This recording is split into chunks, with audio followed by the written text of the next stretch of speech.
I'm Logan Crawford, and right now on the Spotlight Network, we're uncovering the powerful memoir, A Thousand Kisses, A Family's Escape from the Nazis to a New Life. It's written by an amazing author. His name is John Weiser.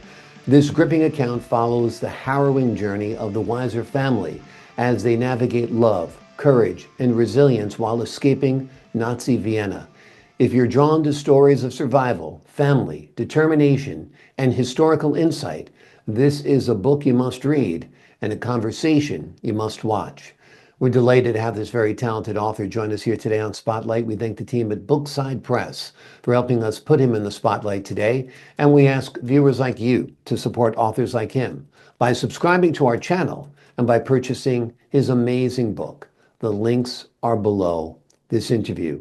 John, great to see you here today on Spotlight. Thank you. This is an incredible story. How old were you when your family fled the Nazis? I had just turned 6 years old. Amazing, amazing. And you still remember that era in your life? Oh, yes. Yeah, I remember my early childhood quite well.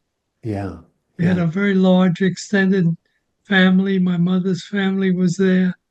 I had a lot of cousins and uncles and aunts. It was a very rich life. Amazing. And you were born in Vienna? Yes. Yeah. So you're born in Vienna, the Nazis come and occupy.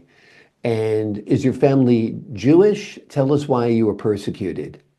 Well, my mother's family was a large Catholic family, well connected with the church there. But it turned out that my father was from a Jewish family. He Hmm. had been born in Hungary and he'd fled Hungary after World War One. He'd served in the Austro-Hungarian army, but after the war there were some anti-Jewish programs going on, and he fled to Austria and began his studies for becoming a doctor there.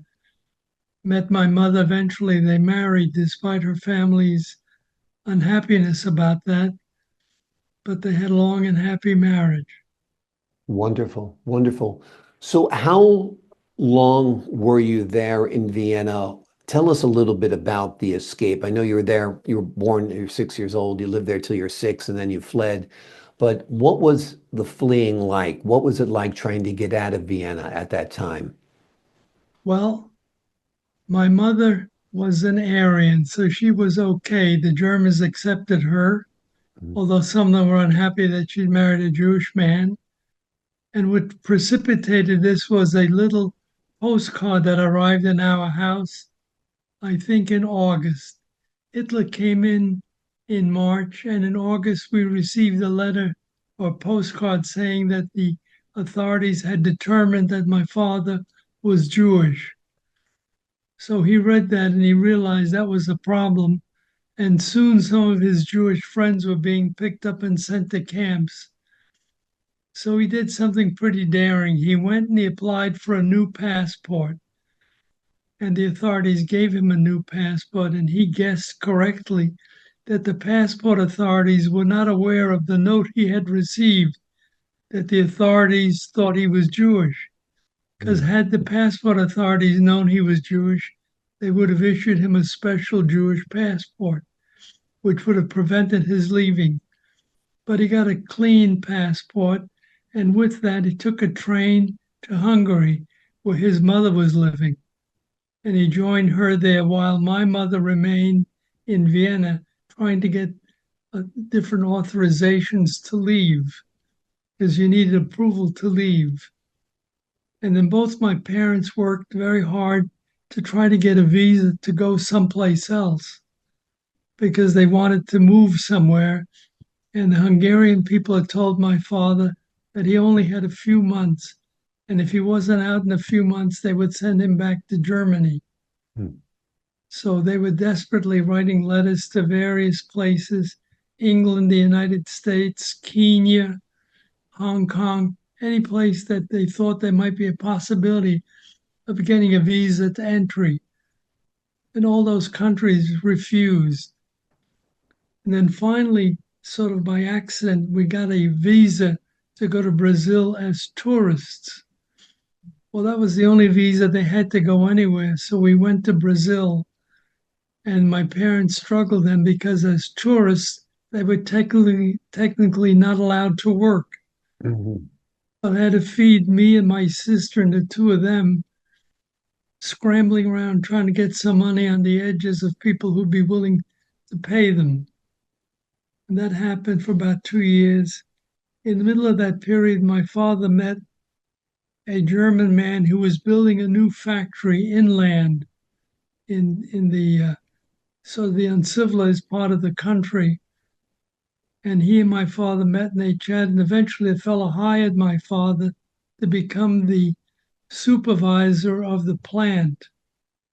And that was because my father had served in the Austro-Hungarian army for several years, and he knew how to deal with men and how to give orders.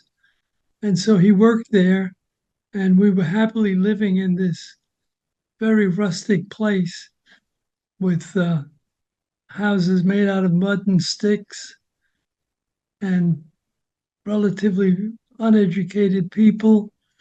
There was one small school, grammar school, nothing beyond that.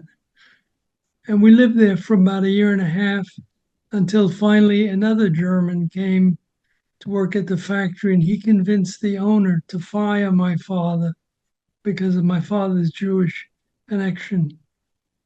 So we left the little country place and went back to Rio. And there we met a very agreeable consul in the United States consulate. And he investigated my father, did some research, and found out that my father was a very solid citizen. And he said to my father, "You're exactly the kind of guy we want in the United States, but I need you to get somebody in the United States to vouch for you. You need to have a sponsor in the US, and the sponsor needs to have some money to support you if necessary." And eventually they worked their way through that, and we got the visa to come to the United States. And we arrived here in 1941, just after I turned 9 years old. So it was a long time in Brazil, but a very interesting time. And then we came to the United States. And my father, although he'd been a practicing urologist in Vienna for many years, had to go through all of the entrance exams to become a doctor here. And he went through that and he passed the exams and eventually was able to begin a practice. And so our life began in the United States. It's such an incredible story of survival, of love, of determination, of persistence. Um, it's just amazing. And I'm so happy that you've preserved this story in a book because people need to know that this kind of hatred isn't ancient history, it's your history.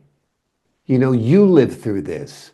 Your father was persecuted. Your family was chased from country to country.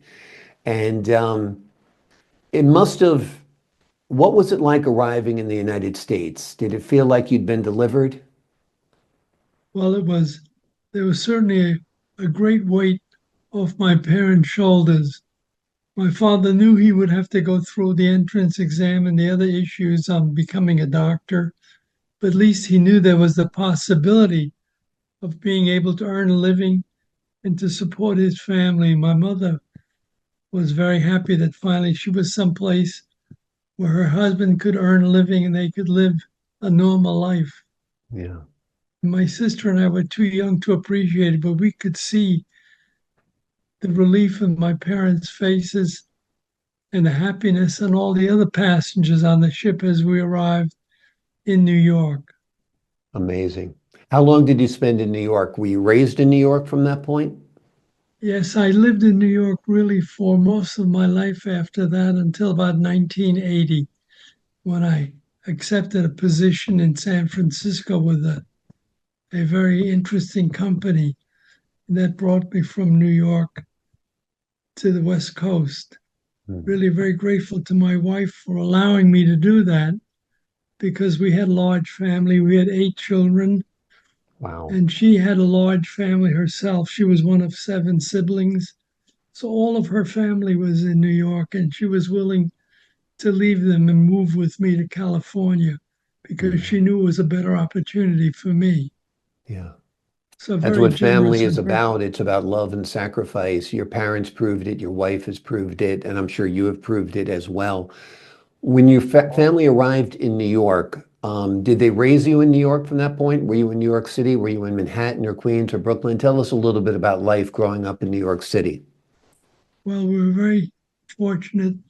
A Catholic relief organization met us at the ship, and they found an apartment on the fifth floor of a walk up on the west side of New York City.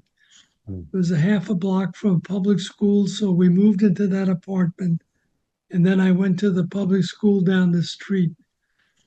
And I was there for about 6 months. And then my parents somehow found a boarding school in upstate New York, which was willing to take me on a scholarship basis because we couldn't pay their bills. Mm. My parents sent me there, I realized later, because they didn't have enough money to feed me. They had barely enough money to pay the rent and pay for the food for my mother and my sister. My Mm. father, as an intern, was living at the hospital and being fed there, but what they pay residents was not enough to cover the other bills. So they shipped me away for a couple of years to a boarding school in upstate New York. That was difficult because I had really enjoyed living with my family, but eventually I understood why they did it and I accepted it. Mm. And after 2 years, my father was finally able to start making a living and could bring me home. And then we lived in Manhattan where he had his practice.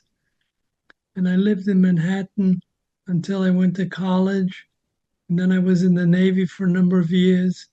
And then I got married. And when I married, we moved out to Long Island where we could afford to buy a small house. Yeah. Where did you And we move to on raised Long our Island? children there. Yes. Where did you move to on Long Island? Town called Manhasset on the Yep. North Shore. Yep. Lovely place. Very Beautiful fortunate to place. get there. I found a small cottage that was in disarray. I was able to buy it and we fixed it up and we lived there for a number of years before my salary got a little higher and I could afford to buy a regular house in the main part of town. But I had my kids grew up in a very good town, made good friends. I had a good commute. It was a good life. Yeah. It's the American dream. To come Yes. here, to move from the Yes. city, to go to the suburbs, to get a little house on Long Island. My parents did it. You did it. It's quite an amazing story that you've told in the pages of this book and the story you've told right here today. I find it absolutely compelling, very, very intriguing and captivating as well. Why do you call the book A Thousand Kisses?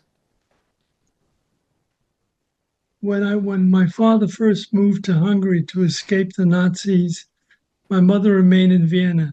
But they wrote each other almost every day, telling him what they were doing and just expressing support for each other.